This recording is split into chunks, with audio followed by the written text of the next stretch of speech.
Alhamdulillah. Itu dia.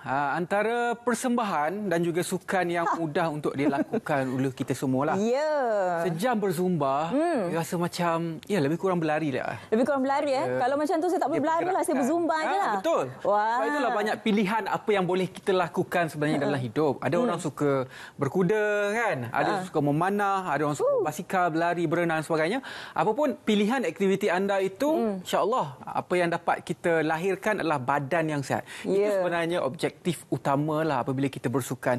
Yang membuka tirai Selamat Pagi Malaysia hari ini untuk edisi 12 Februari 2023. Ya, kita akan bersama lagi dengan mereka selepas ini. Apa pun, Assalamualaikum warahmatullahi wabarakatuh. Salam sejahtera, salam hormat, salam Malaysia Madani. Hari ini 12 Februari 2023 bersama dengan saya dan juga Ridwan Mustafa pastinya di saluran berita RTM MyFV 123, TV1 juga di RTM Klik. Jangan lupa untuk mengikuti kami di semua platform media sosial kami.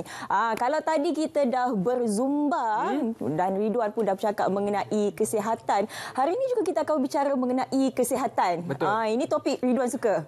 Transformasi daripada obesiti menjadi orang yang lebih sihat. Yang paling penting adalah bagaimana untuk kita berkongsi kepada anda. Kita akan cuba koreklah apakah tips diet, pemakanan, exercise dan sebagainya. Dan bagaimana untuk yang paling penting adalah untuk konsisten. Ataupun dalam bahasa kita istiqomah. Betul. Janganlah tiba-tiba kurus. Lepas tu dah kembali asal dengan cara pemakanan dan gaya hidup lama. Kembali membesar. Tak maulah. Jadi kita nak korek dengan orang yang pakar. Yang juga merupakan jurulatih kecergasan. Itu dalam Selamat Pagi Malaysia pada hari inilah 2 jam pembicaraan. Kita nak mulakan dahulu dengan sedikit berita untuk anda semua, untuk kita beri sedikit kesegaran di pagi Ahad ini. Kita mulakan dahululah. Mungkin anda berminat untuk menjadi salah seorang pembekal rancangan TV di RTM ini. Ya, ini betul. untuk anda. Satu sesi taklimat bersama dengan syarikat pembekal program TV RTM di mana semalam ataupun kemarin mendapat sambutan yang menggalakkan dari pihak pembekal. Terdapat banyak sebenarnya maklum balas industri pada sesi taklimat tersebut. Di antara maklum balas yang diberikan ialah di sini RTM ingin menegaskan pendaftaran sijil My IPO adalah optional dan bukan mandatory bagi tujuan pendaftaran.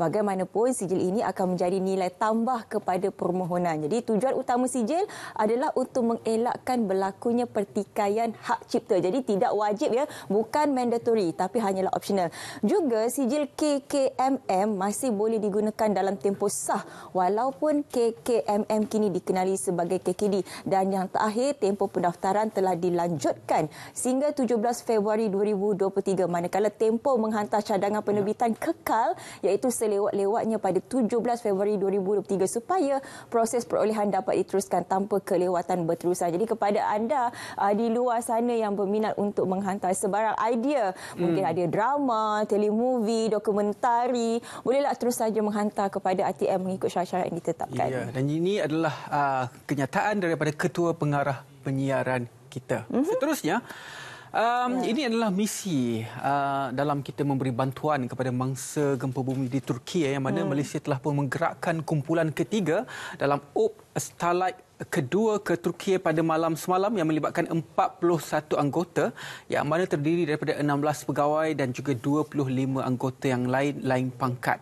Jadi kumpulan ini akan berjumpa dengan kumpulan kedua dan akan bergerak bersama dengan menggunakan pesawat Air Force 100 ke Gaziantep sebelum ke Adiyaman di mana Hospital Medan Malaysia akan didirikan.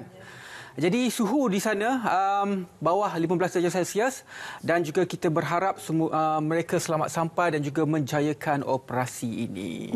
Dan juga untuk anda semua yang mungkin tidak boleh ke sana, susah untuk ke sana tetapi ingin memberikan bantuan, ini adalah untuk anda. Cara paling mudah adalah tabung bencana Kementerian Luar Negeri khusus untuk membantu mangsa-mangsa gempa bumi di Turki dan juga Syria, yang mana tabung bencana Kementerian Luar Negeri TBKLN di Bank Affinbank 1054 900599. Ini nombor akaun yang anda boleh gunakan untuk menyumbangkan sumbangan anda. Setakat ini sumbangan terkumpul ialah sebanyak 17,406. Jadi kita harapkan jumlah ini akan bertambah dari semasa ke semasa. Ini pula berkaitan dengan Belanjawan 2023 di mana akses sama rata akan diberikan dalam kemudahan digital dan ini yang akan diberikan perhatian. Ini yang telah pun dinyatakan oleh menurut pengarah Negara Meta Malaysia di mana aspek itu penting bagi meningkatkan kemahiran digital rakyat sekaligus menjayakan aspirasi negara sebagai peneraju serantau dalam bidang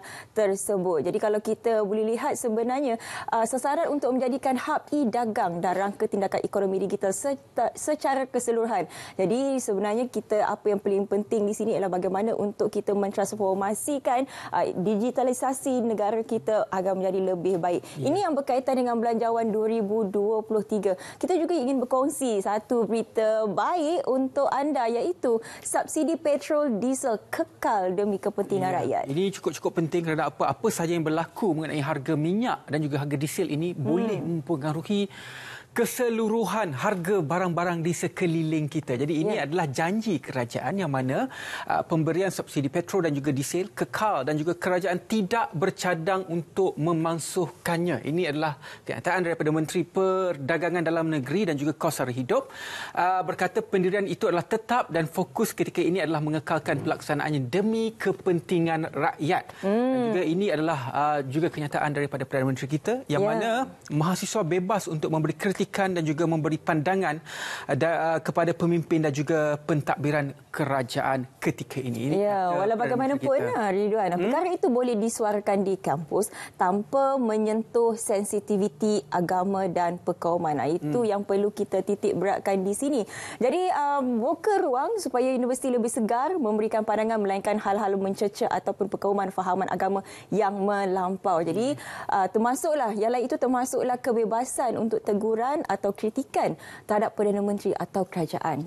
Dan seterusnya, yang mana kementerian memberi keutamaan untuk menangani krisis malnutrisi kanak-kanak di sekolah. Jadi bagi menangani kemiskinan, malnutrisi dihadapi oleh kanak-kanak sekolah menjadi keutamaan Kementerian Pendidikan kerana ia mampu untuk memberi kesan kepada teras pembangunan fizikal dan juga kognitif mereka. Ini cukup penting sebenarnya apabila kita bercakap mengenai tangani kemiskinan juga malnutrisi. Apa yang berlaku kalaulah kanak-kanak yang tidak cukup zat dari aspek pemakanan dan sebagainya, ketinggian boleh terbantu.